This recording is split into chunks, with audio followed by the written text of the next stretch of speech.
ജേർണലിസ്റ്റിലേക്ക് ഇറാന്റെ ആണവ കേന്ദ്രങ്ങളോ ഊർജ കേന്ദ്രങ്ങളോ 10 ദിവസത്തേക്ക് ആക്രമിക്കില്ല എന്ന് അമേരിക്കൻ പ്രസിഡന്റ് ഡൊണാൾഡ് ട്രംപ് പറഞ്ഞത് ഈ അടുത്ത ദിവസമാണ്.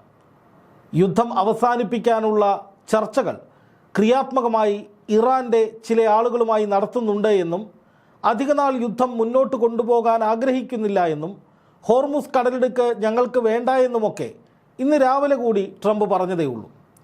പക്ഷെ വൈകിട്ടായപ്പോഴേക്കും ട്രംപിൻ്റെ മട്ടും ഭാവവും വിധവും ഒക്കെ മാറി.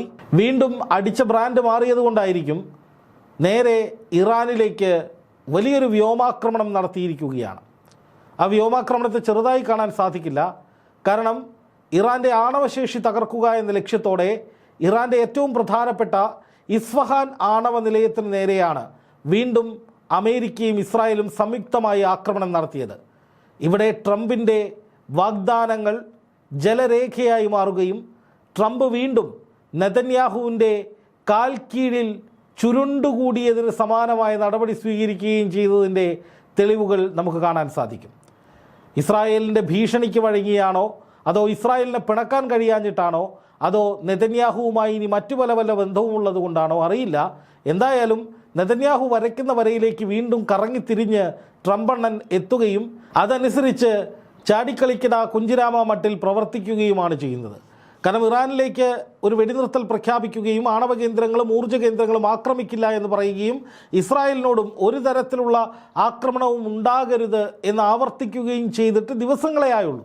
അപ്പോഴേക്കും അതെല്ലാം ലംഘിച്ചുകൊണ്ട് സ്വന്തം വാക്കുകൾ തന്നെ വിഴുങ്ങിക്കൊണ്ട് ട്രംപിൻ്റെയും ഇസ്രായേലിൻ്റെയും നേതൃത്വത്തിൽ ഒരു ആക്രമണം അമേരിക്കയും ഇസ്രായേലും സംയുക്തമായി ഇസ്ഫഹാൻ ആണവ നിലയം ആക്രമിച്ചിരിക്കുകയാണ്. ആണവ ചോർച്ചയടക്കമുള്ള കാര്യങ്ങൾ ഉണ്ടായിട്ടുണ്ടോ എന്ന കാര്യത്തിൽ വ്യക്തതയില്ല എങ്കിലും ഇതുവരെ നടത്തിയതിൽ വെച്ച് വലിയ ആക്രമണങ്ങളിൽ ഒന്ന് തന്നെയാണ് ഇറാനിലേക്ക് കഴിഞ്ഞ മണിക്കൂറിൽ അമേരിക്കയും ഇസ്രായേലും നടത്തിയിരിക്കുന്നത്. തൊട്ടു പിന്നാലെ എണ്ണപ്പാടങ്ങൾ നിന്നു കത്തുന്ന വിധത്തിൽ, എണ്ണക്കപ്പലുകൾ നിന്നു കത്തുന്ന വിധത്തിൽ ഈ ലോകത്ത് ഇനി ഒരുത്തനും ഊർജം ഉപയോഗിക്കേണ്ട എന്ന വാശിയോടെ ഇറാൻ അതിശക്തമായി തിരിച്ചടിച്ചിരിക്കുകയാണ്. അറബ് മേഖലയിലേക്ക് തുടർച്ചയായ ആക്രമണ ശ്രമങ്ങൾ ഇറാൻ്റെ ഭാഗത്തു നിന്നുണ്ടായി. 12 മിസൈലുകളും 36 ഡ്രോണുകളും UAEക്ക് നേരെ പ്രയോഗിച്ചു എന്നാണ് പുറത്തു വരുന്ന വിവരം.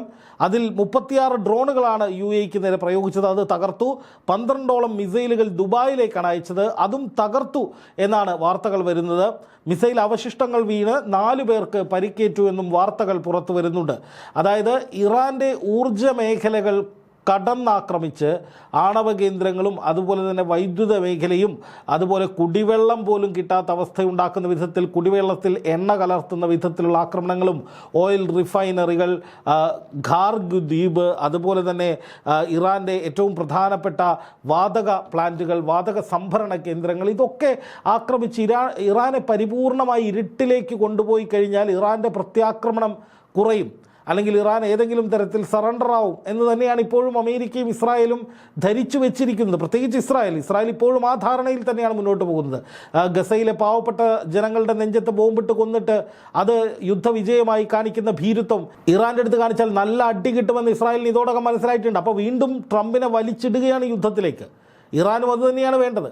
കാരണം ഇറാനെ സംബന്ധിച്ച് അമേരിക്ക ഒരു കരയുദ്ധത്തിലേക്ക് വരണം എന്ന് തന്നെയാണ് ഇറാൻ കരുതുന്നത്. കഴിഞ്ഞ 20 വർഷമായി ശത്രുക്കൾ, പ്രത്യേകിച്ച് അമേരിക്ക, പാശ്ചാത്യ ശക്തികൾ തങ്ങളുടെ മണ്ണിലേക്ക് ഇറങ്ങി വന്നുകൊണ്ട് നേർക്കുനേറൊരു യുദ്ധത്തിന് തയ്യാറായിരിക്കുകയാണ് ഇറാൻ. അപ്പോൾ സ്വാഭാവികമായിട്ടും അമേരിക്ക ഇത്തരത്തിൽ ആക്രമണങ്ങൾ ശക്തമാക്കുമ്പോൾ, ഇറാൻ്റെ ആണവ കേന്ദ്രങ്ങളിലേക്ക് ആക്രമണം ശക്തമാക്കുമ്പോൾ ഇറാൻ തിരിച്ച് എണ്ണക്കപ്പലുകൾക്ക് തീയിടുന്നു. അതുപോലെ എണ്ണപ്പാടങ്ങൾ, ലോകത്തിൻ്റെ എണ്ണക്കിണറുകൾ എന്ന് കരുതുന്ന ലോകത്തിൻ്റെ ഊർജ്ജ ആവശ്യങ്ങൾ മുഴുവൻ നിറവേറ്റാൻ പര്യാപ്തമായ ഗൾഫ് മേഖലയിലെ എണ്ണപ്പാടങ്ങളും ഓയിൽ റിഫൈനറികളും ഇസ്രായേലിന് വലിയ ഊർജ്ജ പ്രതിസന്ധി ഉണ്ടാക്കുന്ന വിധത്തിൽ അവിടുത്തെ ഓയിൽ റിഫൈനറികളിലേക്ക് ഉൾപ്പെടെ ഹൂത്തികളും ഹിസ്ബുള്ളയും ഇറാനും സംയുക്തമായി ഇസ്രായേലിലേക്ക് ആക്രമണം നടത്തുന്നു. അതേപോലെ തന്നെ ഗൾഫ് മേഖലയിലേക്ക് വ്യാപകമായ ആക്രമണങ്ങൾ.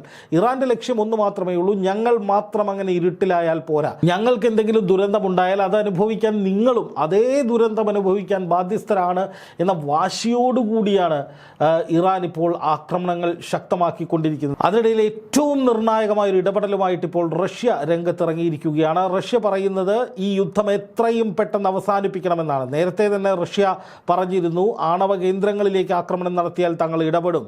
പ്രത്യേകിച്ച് ഇറാനിൽ റഷ്യ നിർമ്മിച്ചു കൊടുത്ത റഷ്യയുടെ ജീവനക്കാർ ജോലി ചെയ്യുന്ന ബുഷഹർ ആണവ നിലയം അടക്കം ലക്ഷ്യമിട്ടുകൊണ്ട് എന്തെങ്കിലും തരത്തിലുള്ള പ്രകോപനം ഉണ്ടായാൽ ശക്തമായി ഞങ്ങൾ ഇടപെടുമെന്ന് നേരത്തെ തന്നെ റഷ്യ പറഞ്ഞിരുന്നതാണ്. ഇപ്പോൾ തുടർച്ചയായി ഇറാൻ്റെ ആണവ കേന്ദ്രങ്ങൾ അമേരിക്കയും ഇസ്രായേലും ലക്ഷ്യമിടുമ്പോൾ തീർച്ചയായിട്ടും ബുഷഹർ ആണവ നിലയം അടക്കം അവരുടെ പരിധിയിലേക്ക് വരാനുള്ള സാധ്യതയുണ്ട് എന്ന ഘട്ടത്തിൽ തന്നെയാണ് ഇപ്പോൾ റഷ്യ ശക്തമായ മുന്നറിയിപ്പുമായി രംഗത്തെത്തിയിരിക്കുന്നത്. റഷ്യയുടെ വിദേശകാര്യമന്ത്രി പറയുന്നത് ഇപ്പോൾ നടക്കുന്ന ഈ യുദ്ധം എത്രയും പെട്ടെന്ന് അവസാനിപ്പിക്കണം, അല്ല എന്നുണ്ടെങ്കിൽ ഇതിന് ദൂരവ്യാപകമായ പ്രത്യാഘാതങ്ങളുണ്ടാകും എന്ന് മാത്രമല്ല അത് വിശാലമായ തലങ്ങളിലേക്ക് പടരും. അതായത് ഒരു മഹായുദ്ധത്തിൻ്റെ സാധ്യതയിലേക്കോ ഒരു പരിപൂർണമായ മേഖലാ യുദ്ധത്തിലേക്കോ ഒക്കെ ആയിട്ട് ഇത് മാറും. നിലവിൽ ഗൾഫ് രാജ്യങ്ങളൊന്നും ഈ യുദ്ധത്തിൻ്റെ ഭാഗമായിട്ടില്ല. അമേരിക്ക, ഇസ്രായേൽ, ഇറാൻ ഇവരാണ് അങ്ങോട്ടും ഇങ്ങോട്ടും ആക്രമിക്കുന്നത്. ഇറാൻ്റെ പ്രോക്സി ഗ്രൂപ്പുകളും ഈ യുദ്ധത്തിൻ്റെ ഭാഗമാകുന്നുണ്ട്. എന്നാൽ ഗൾഫ് രാജ്യങ്ങളിലെ പടയാളികളോ ഗൾഫ് രാജ്യങ്ങളിലെ യുദ്ധവിമാനങ്ങളോ ഗൾഫ് രാജ്യങ്ങളിലുള്ള അമേരിക്കൻ സൈനിക കേന്ദ്രങ്ങളിലെ സന്നാഹങ്ങളോ പോലും ഈ യുദ്ധത്തിൽ പരിപൂർണമായി പങ്കെടുക്കുന്നില്ല. ഗൾഫ് രാജ്യങ്ങൾക്ക് വലിയ പ്രതിഷേധമുണ്ട്. ചില ഗൾഫ് രാജ്യങ്ങൾ, ഇപ്പോൾ കുവൈറ്റും ഖത്തറും ജോർദാനും ഒക്കെ ഇന്ന് സൗദി ഉൾപ്പെടെയുള്ള ചില രാജ്യങ്ങൾ അമേരിക്കയോട് ഈ യുദ്ധം തുടരണമെന്ന് ആവശ്യപ്പെട്ടു എന്ന് സ്ഥിരീകരിക്കാത്ത ചില റിപ്പോർട്ടുകൾ രാവിലെ വന്നിരുന്നു. അതായത് ഈ യുദ്ധം പൊടുന്നനെ നിർത്തിയാൽ ഇറാൻ വീണ്ടും ആക്രമിക്കും, അത് തങ്ങൾക്ക് വലിയ ഭീഷണിയാകും. അതുകൊണ്ട് അമേരിക്ക ഞങ്ങൾക്കൊപ്പം നിന്നുകൊണ്ട് ഈ യുദ്ധം ചെയ്ത് ഇറാൻ്റെ ആക്രമണത്തിൽ നിന്ന് തങ്ങളെ രക്ഷിക്കണം എന്ന് ഗൾഫ് രാജ്യങ്ങൾ പറഞ്ഞതായി ചില വാർത്തകൾ വരുന്നുണ്ട്. ആലോചിച്ച് നോക്കുക, സമാധാനപരമായി പോയിരുന്ന പശ്ചിമേഷ്യയിൽ ഈ യുദ്ധം ഉണ്ടാക്കിയത് അമേരിക്കയാണ്. എന്നിട്ട് അതേ അമേരിക്ക തന്നെ രക്ഷകൻ്റെ റോള് ചമച്ചിട്ട് ഗൾഫ് രാജ്യങ്ങളോട് പറയുകയാണ്, ഞങ്ങളാണ് നിങ്ങളുടെ രക്ഷകർ, ഞങ്ങൾ നിങ്ങൾക്ക് വേണ്ടി യുദ്ധം ചെയ്യുന്നതായിരിക്കുമെന്ന്. നോക്കി, ഈ കുഴപ്പം മുഴുവൻ ഉണ്ടാക്കിയവന്മാർ രക്ഷകൻ്റെ വേഷമണിഞ്ഞ് ഇറാനാണ് ഈ പ്രശ്നം മുഴുവൻ ഉണ്ടാക്കിയത്, അല്ലെങ്കിൽ കുഴപ്പം മുഴുവൻ ഇറാൻ്റെ തലയിലേക്ക് ഇടുന്ന തന്ത്രപരമായ ചെന്നായ കളിയുണ്ടല്ലോ. അതായത് മുട്ടനാടുകളെ തമ്മിലെടുപ്പിച്ച് ചോര കുടിക്കാൻ കാത്തിരിക്കുന്ന ഒരു ചെന്നായയുടെ റോളിലേക്ക് അമേരിക്ക പലപ്പോഴും വരുന്നു. എന്ന് മാത്രമല്ല, നോക്കുക, ഈ യുദ്ധം ആരംഭിച്ച് ഇക്കണ്ട പ്രശ്നങ്ങൾ മുഴുവനും ഉണ്ടാക്കിയത് ഇറാൻ്റെ എണ്ണപ്പാടങ്ങൾ നിയന്ത്രിക്കാൻ വേണ്ടിയിട്ടാണെന്ന് കഴിഞ്ഞ ദിവസം ട്രംപ് തുറന്നു പറഞ്ഞു. പിന്നെ അതിനകത്ത് വേറെ ഒരു രാഷ്ട്രീയവുമില്ല. മതപരമായോ രാഷ്ട്രീയപരമായോ അല്ലെങ്കിൽ അങ്ങനെ ഒരു തരത്തിലുള്ള പുരോഗമനപരമായതോ അല്ലെങ്കിൽ ഭീകരവാദത്തെ ഇല്ലായ്മ ചെയ്യാൻ ഒന്നുമല്ല. അമേരിക്കയുടെ ബിസിനസ്സിന് വേണ്ടിയിട്ടാണ് ഈ പശ്ചിമേഷ്യയെ അമേരിക്ക മുൾമുനയിൽ നിർത്തുന്നത്. അതിനെ ചോദ്യം ചെയ്യാൻ ധൈര്യമുള്ളൊരു ഭരണാധികാരി പോലും ഇവിടെ ഇല്ലേ എന്നുള്ള ചോദ്യം ജനങ്ങൾ ചോദിക്കുന്നുണ്ട്. നമ്മുടെ കമൻറ്റ് ബോക്സിലൊക്കെ കഴിഞ്ഞ കുറേ വീഡിയോകൾക്കടിയിൽ വന്നിട്ടുള്ള കമൻറ്റുകൾ നോക്കുക. അതിലൊക്കെ പറയുന്നത് ഇത്രയും വലിയ വൃത്തികേട് അമേരിക്ക ചെയ്തിട്ട് അല്ലെങ്കിൽ പശ്ചിമേഷ്യയിൽ മുഴുവൻ സംഘടനം ഉണ്ടാക്കിയിട്ട് തമ്മിലടുപ്പിച്ചിട്ട് ഈ ലോകത്തിൻ്റെ മുഴുവൻ ഊർജ്ജ വിതരണം താളം തെറ്റിക്കുന്ന വിധത്തിൽ നീങ്ങിയിട്ട് വലിയ തോതിലുള്ള ദുരന്തത്തിലേക്ക് ഈ ലോകത്തെ തള്ളിവിട്ടിട്ട് ആ രണ്ട് നെറികെട്ട ഭരണാധികാരികൾക്കെതിരെ ശബ്ദിക്കാൻ ഈ ലോകത്തൊരു ഭരണാധികാരിയും ഇല്ലേ എന്ന തരത്തിലൊക്കെ ജനങ്ങൾ പ്രതികരിക്കുന്നുണ്ട്. ഞാൻ പറയുന്നതല്ല, ജനങ്ങളുടെ പ്രതികരണങ്ങൾ ഞാൻ വായിച്ചു നോക്കിയതാണ്. അപ്പം അത്തരത്തിൽ വലിയൊരു പ്രതിഷേധം ട്രംപിനെതിരെ പല രാജ്യങ്ങളിൽ നിന്നും ഉയർന്നു വരുമ്പോഴും ഞാനാണ് നിങ്ങളുടെ രക്ഷകൻ, എന്നെ പ്രീതിപ്പെടുത്തു എന്ന മട്ടിൽ ട്രംപ് ഇങ്ങനെ സ്വയം രക്ഷകരായിട്ട് നിൽക്കുകയാണ്. എന്തായാലും ഹോർമുസ് കടലെടുക്ക് വേണമെന്ന വാദത്തിൽ നിന്ന് ആശാൻ പതുക്കെ പിന്നോട്ട് പോയിരിക്കുന്നു. ഹോർമുസിനെ കുറിച്ച് ഇപ്പോൾ മിണ്ടുന്നില്ല. ഇപ്പോൾ പറയുന്നത് ഇറാൻ കീഴടങ്ങണം, ഇറാൻ കരാറിൽ ഒപ്പുവയ്ക്കണം, അല്ലെങ്കിൽ ഇറാൻ ഞങ്ങൾ പറയുന്ന നിർദ്ദേശങ്ങൾ അംഗീകരിക്കണമെന്ന നിലയിലേക്കാണ് ട്രംപ് പറയുന്നത്. പക്ഷേ അതിനിടയിൽ റഷ്യ ശക്തമായി രംഗത്ത് വരികയും ഗൾഫ് രാജ്യങ്ങളെപ്പോലും ഞെട്ടിക്കുന്ന വിധത്തിൽ, സാധാരണഗതിയിൽ ഗൾഫ് രാജ്യങ്ങളാണ് ഇവിടെ ഏതെങ്കിലും തരത്തിലുള്ള ഒരു നെഗോഷിയേഷന്, ഒരു വെടിനിർത്തൽ കരാറിലേക്കൊക്കെ പോകാൻ വേണ്ടിയിട്ട് ഇനിഷ്യേറ്റീവ് എടുക്കാൻ വേണ്ടി സാധിക്കുന്ന രാജ്യങ്ങൾ. പ്രത്യേകിച്ച് ആദ്യഘട്ടത്തിൽ ആണവ കരാറുമായി ബന്ധപ്പെട്ട വിഷയത്തിൽ ഒമാനൊക്കെ ഒരു പരിധിവരെ ഇതിൽ ഇടപെട്ടിരുന്നു. പക്ഷേ ഇതൊന്നും സാധ്യമല്ല, ഗൾഫ് രാജ്യങ്ങളെ കൊണ്ട് ഒന്നിനും സാധിക്കില്ല എന്ന് മനസ്സിലാക്കിയ ഘട്ടത്തിലായിരിക്കണം റഷ്യ കൃത്യമായ മുന്നറിയിപ്പുമായി വന്നിരിക്കുകയാണ്. വിശാലമായ തലത്തിലേക്ക് യുദ്ധം പോകും, എത്രയും പെട്ടെന്ന് ഈ യുദ്ധം അവസാനിപ്പിക്കണം, വേണമെങ്കിൽ ഞങ്ങൾ മധ്യസ്ഥത നിന്ന് പ്രശ്നം പരിഹരിച്ചു തരാം എന്ന് ട്രംപിനോട് റഷ്യ തുറന്നടിക്കുമ്പോൾ അതൊരു മുന്നറിയിപ്പ് കൂടിയാണ്.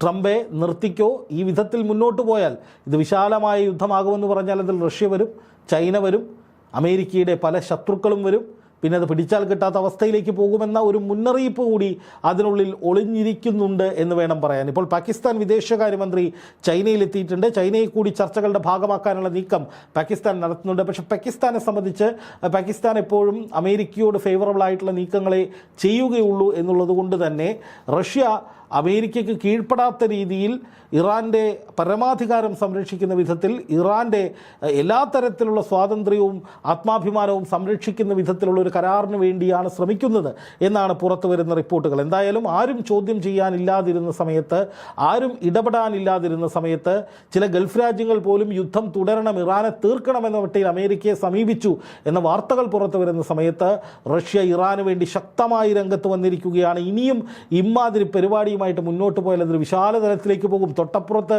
കിം ജോങ് ഉൻ ഇരിക്കുകയാണ്, ഉത്തര കൊറിയയുടെ പ്രസിഡന്റ്. ഏത് ബട്ടണിൽ ഞെക്കണം, ഏത് മിസൈൽ അയക്കണം, ആണവായുധം ഏത് ഷേപ്പിലുള്ളത് വേണമെന്ന് ആലോചിച്ച് കൊച്ചിന് കളിപ്പാട്ടമായിട്ട് ഈ പറയുന്ന ടാങ്ക് മേടിച്ചു കൊടുക്കുന്ന മനുഷ്യനാണ് അദ്ദേഹം. നേരത്തെ തന്നെ പറഞ്ഞിട്ടുണ്ട്, അമേരിക്കയും ഇസ്രായേലും ചെയ്യുന്നത് തോന്നിവാസമാണ്, പോക്രിത്തരമാണ് എന്ന്. ഒരു പരിധിയിൽ കൂടുതൽ ഇത് കൈവിട്ട് പോയി കഴിഞ്ഞാൽ ഞങ്ങൾ ഇടപെടുമെന്നും പറഞ്ഞിട്ടുണ്ട്. എന്ന് മാത്രമല്ല, അവരുടെ കയ്യിൽ അത്ര വലിയ ആണവ ശക്തികൾ, ആണവ ആയുധങ്ങളടക്കമുണ്ട്. അതോടൊപ്പം ഇപ്പോൾ പുതിയ നിരവധി മിസൈൽ പരീക്ഷണങ്ങളും ഉത്തര കൊറിയ നടത്തുന്നത്. ഒരു പക്ഷേ ഉത്തര കൊറിയയൊക്കെ കോട്ട് ചെയ്തുകൊണ്ടാണോ റഷ്യ ഒരു മുന്നറിയിപ്പിൻ്റെ സ്വരത്തിൽ, എന്നാൽ ഒരു സമാധാനത്തിൻ്റെ ഭാഷയിൽ സംസാരിച്ചത് ട്രംപിനോട്, അല്ലെങ്കിൽ ട്രംപിനോട് എന്നല്ല അമേരിക്കയോട് ഇത്തരമൊരു നിർദ്ദേശം മുന്നോട്ട് വെച്ചത് എന്ന കാര്യം സംശയിക്കേണ്ടതുണ്ട്. അതായത് സ്നേഹബുദ്ധിയാലുള്ള ഒരു മുന്നറിയിപ്പ്, ട്രംപെ നിർത്തിക്കോ അല്ലെങ്കിൽ പണിപാളും എന്നുള്ള ഒരു പ്രാഥമിക സൂചന ആണോ റഷ്യ നൽകിയത് എന്ന ചോദ്യം ശക്തമാണ്. എന്തായാലും യുദ്ധം ഇനിയും തുടർന്നാൽ ഞങ്ങൾ കയറി ഇടപെടും, ഈ യുദ്ധം അവസാനിപ്പിക്കാനുള്ള വഴികൾ തേടും. യുദ്ധം തുടർന്നാൽ അത് വലിയൊരു യുദ്ധമായി മാറും, വിശാലമായ യുദ്ധമായി മാറും, ദൂരവ്യാപകമായ പ്രത്യാഘാതങ്ങൾ ഉണ്ടാകുമെന്ന് റഷ്യ മുന്നറിയിപ്പ് നൽകുമ്പോൾ അത് അമേരിക്കയ്ക്കും ഇസ്രായേലിനും ഒക്കെ ഇനിയും ഒരുപാട് നാശനഷ്ടങ്ങൾ ഉണ്ടാക്കുമെന്ന അർത്ഥത്തിൽ കൂടി വ്യാഖ്യാനിക്കാവുന്നതാണ്. അതുകൊണ്ട് യുദ്ധം നിർത്തി പൊയ്ക്കോ ട്രംപേ, അതാണ് നല്ലത്, സമയം ഇതാണ്. അല്ല എന്നുണ്ടെങ്കിൽ പിന്നെ പിടിച്ചാൽ കിട്ടില്ല എന്ന തരത്തിൽ കൂടിയാണ് റഷ്യ പറയുന്നത് എന്ന് ന്യായമായും നമുക്ക് പറയാൻ സാധിക്കും.